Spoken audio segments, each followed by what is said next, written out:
സുഹൃത്തുക്കളെ നമസ്കാരം. മറ്റൊരു കുഞ്ഞു വീഡിയോയിലേക്ക് സ്വാഗതം.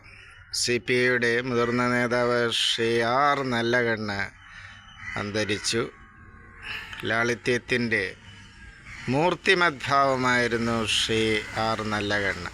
ഒരു പൊതുപ്രവർത്തകൻ എങ്ങനെ ആവണം എന്നതിന് എക്കാലത്തെയും നല്ല ഉദാഹരണമാണ് ശ്രീ ആർ നല്ലകണ്ണ്.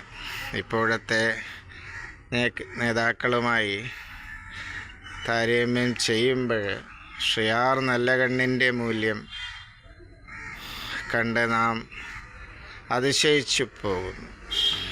സാധാരണക്കാരൻ്റെ ഭാഗത്തെന്നും നിലയുറപ്പിച്ച നേതാവാണ് ശ്രീ ആർ നല്ലകണ്ണ്. നല്ല നേതാക്കന്മാർ സിംഹവാലൻ കുരങ്ങിൻ്റെ അവസ്ഥയിലേക്ക് പോകുമ്പോൾ ഇതുപോലുള്ള നേതാക്കളുടെ നഷ്ടം വലിയൊരു നഷ്ടം തന്നെയാണ്. നന്ദി, നമസ്കാരം സുഹൃത്തുക്കളെ.